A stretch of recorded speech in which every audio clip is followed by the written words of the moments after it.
Captain Insano shows no mercy.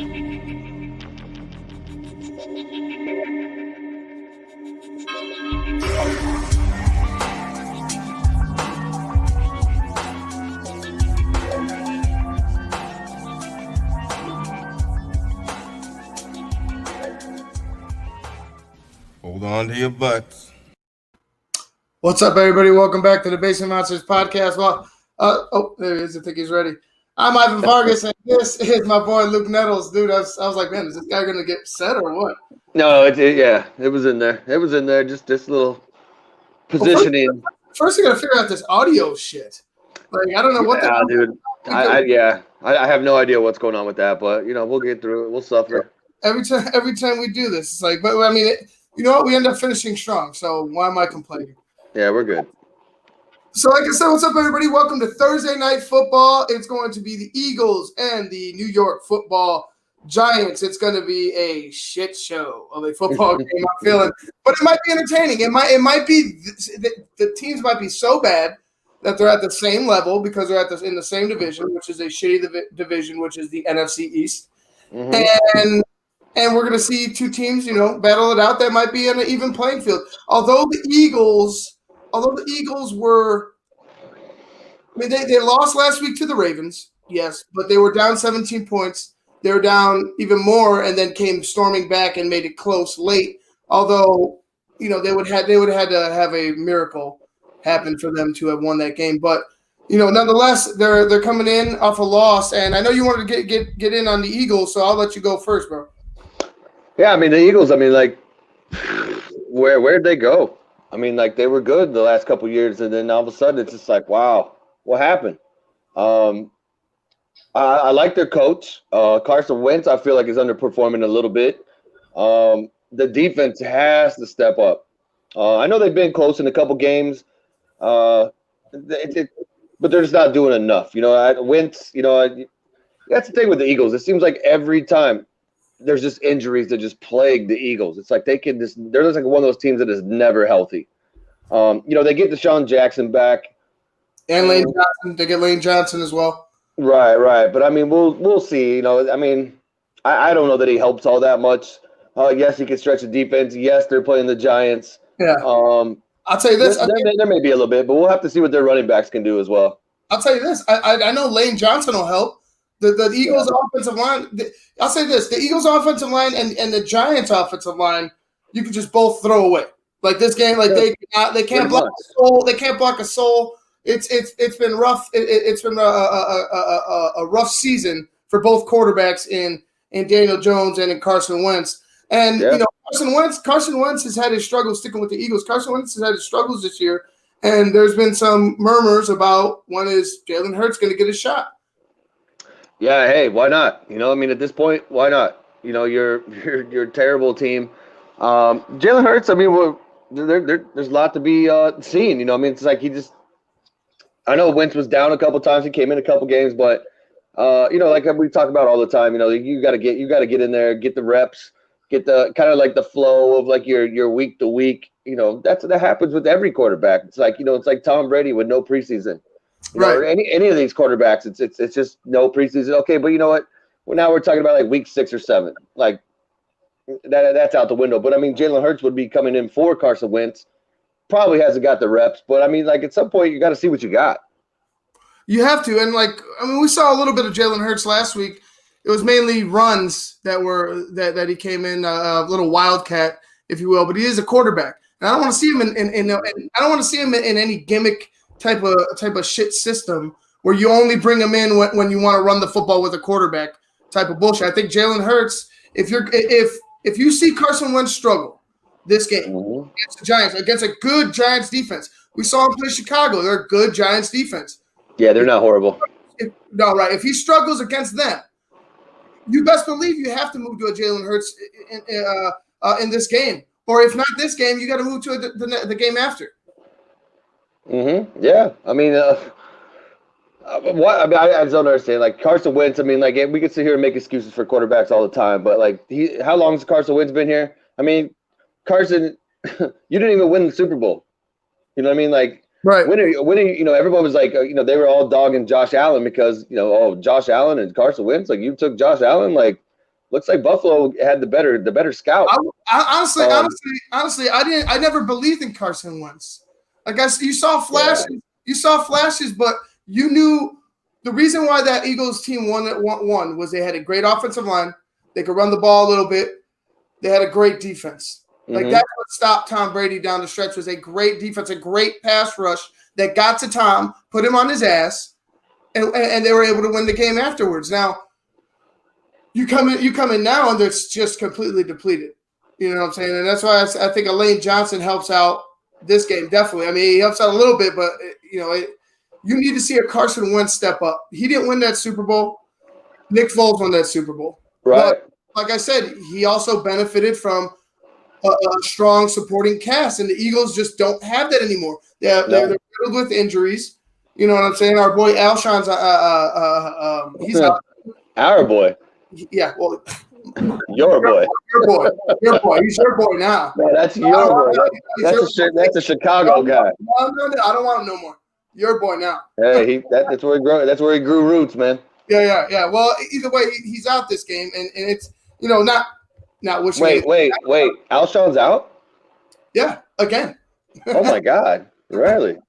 So everything in the world is perfect because that dude is never on the field, and when he is, never on the field, it's for like a quarter, and then he's hurt again. He's never on the football field. He's never on the football. But let's get off Alshon. Stick with Carson Wentz. Carson Wentz is in jeopardy of losing his job, man. Like, there's no doubt about it. The Eagles look, as shitty as this division is, and as crappy as the Cowboys play on Monday night, they can still win the division. Like, this division is going to, I think this division will be won by a 7-9 team.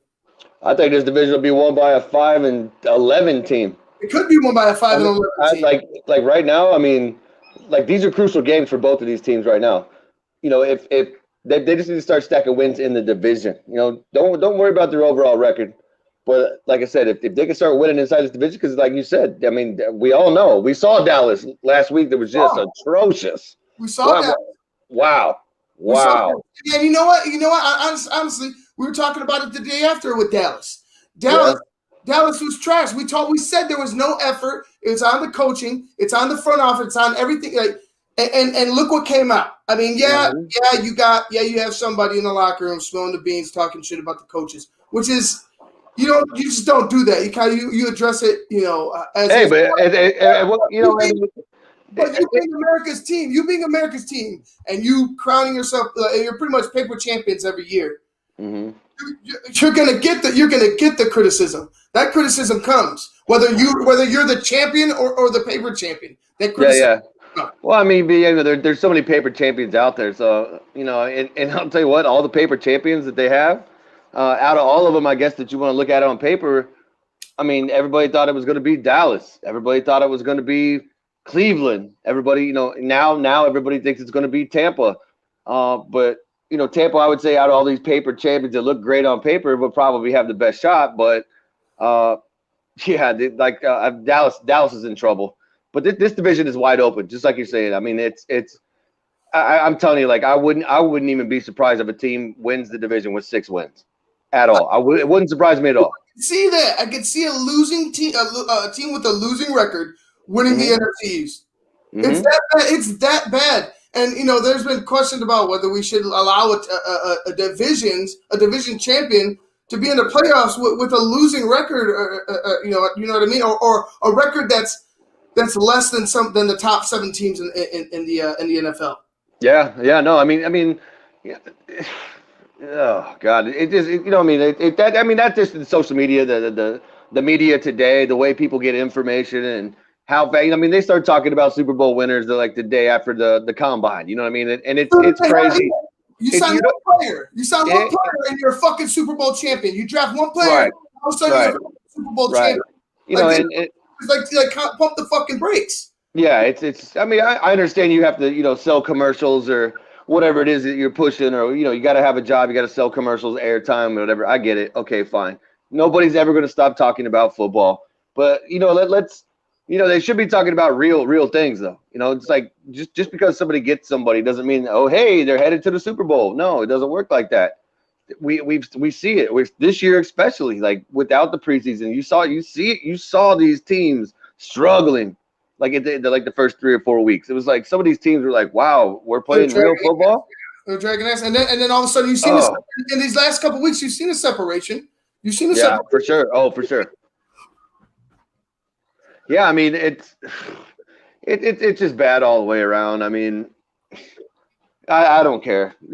Classify them whatever you want. Everybody thought, oh, Tampa got Brady. Hey, they're going to the Super Bowl. No, they're not. You've seen him. You've seen him show cracks. That Tampa Bay defense it needs to be spoken of. It needs to be spoken of, and we talk about it. And we're going to get to it. We're going to get to it this Sunday on the podcast. The pregame show, and then Yeah, no, well, yeah, we'll definitely talk about it more, but I'm just saying, like, just because people get certain people, just to beat a dead horse, it doesn't always work out. I mean, like Cleveland, look at Cleveland. I mean, they've got pretty much everything that any other coach would desire, and they still can't figure it out. You know what I mean? It's just bad. And then you got people like Philly who they supposedly have the quarterback, and he can't do anything. But then again, on Philly, what else do you really have to roll with? I mean, you've got 4, 5, 6 running backs. They're all hurt. You're always putting them in a rotation. I mean, Carson Wentz has already thrown 9 interceptions this year. Their receiving core, their highest receiver for I think the season is Greg Ward at 191 yards. Zach Ertz right behind him at 178. Oh, I'm sorry, excuse me, Fulgham. Fulgham is the highest receiver. He's at 284. But then it's Greg Ward, Zach Ertz, Dallas Goedert, Miles Sanders, Goddard, then Jackson, then Miles Sanders, and I'm talking like these one of these receivers has cracked 200 yards through 7 games, 7 games. One. That's unreal. Oh man.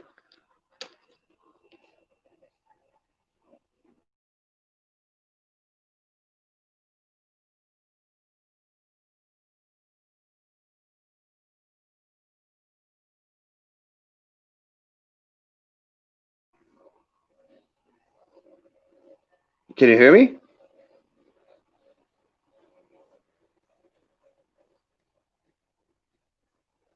So when I talk right now, you can hear me. All I can see is you doing like this.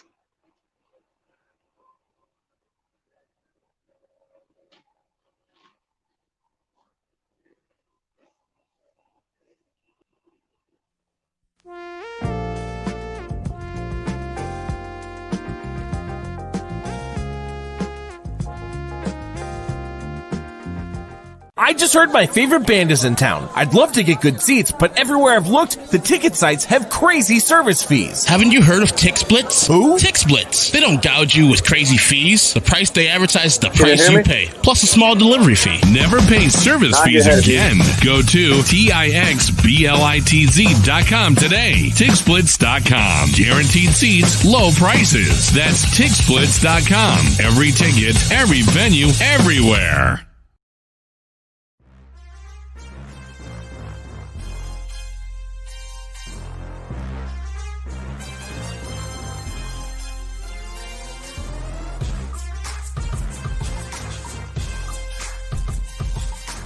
Hello.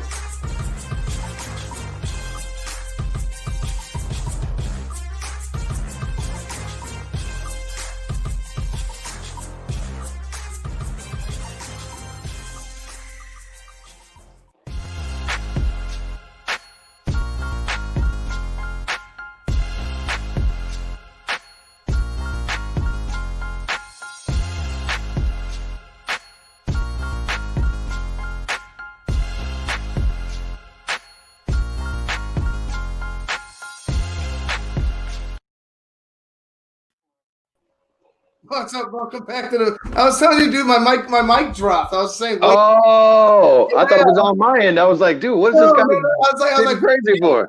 I was hand signals. I was about to give you the finger. Well, I still would have been like, what? I was about to. What does that mean? Like, wait. Wait. Anyway, we're gonna go back to the Eagles and Giants. Jesus. Oh yeah. No. I don't even know where it dropped or what I was talking about. I don't know how much you heard. It's fine. We'll go back to we'll go back. I heard it all, but we'll go back to the we'll go over to the Giants.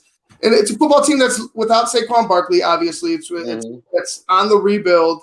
Got its first win last week against the Washington football team, and they're not that bad. Like they're not as bad as we think, but they're a bad football team. Like they're bad, but they're not that bad. You know what I mean? They're not a bad football team. They just don't have the pieces to overcome. Yes. You know what I mean? Like if Saquon, I mean, obviously, if Saquon was playing, their record would be different. I guarantee it. Oh, I know, that's no doubt. That helps Daniel Jones a shit ton. Right. You'll be able to have receivers running open while you got your running game going firing on all cylinders. It's just tough when you watch an Eagles team that was in the Super Bowl.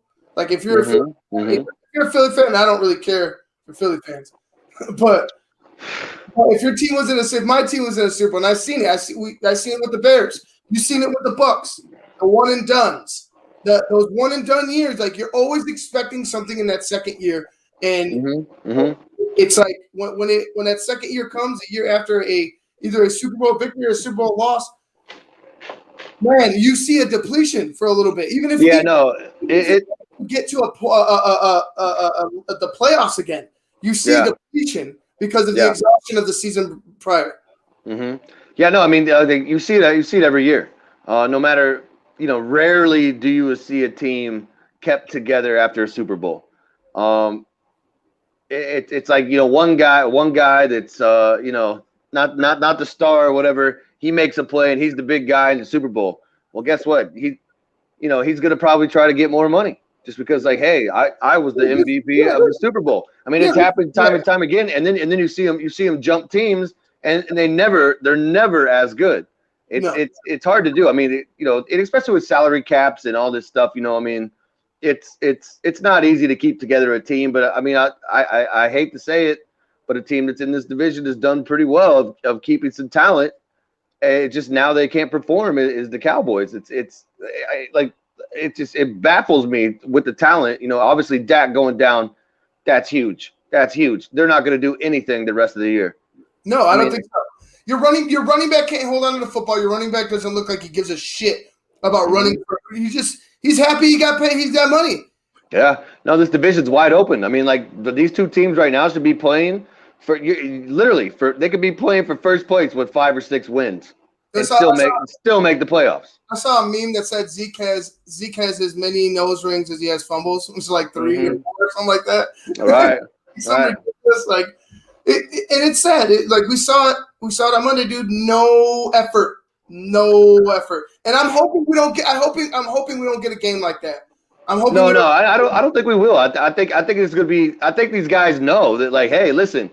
As bad as we may be, we're not very far behind. We are. Yeah, we're not far behind.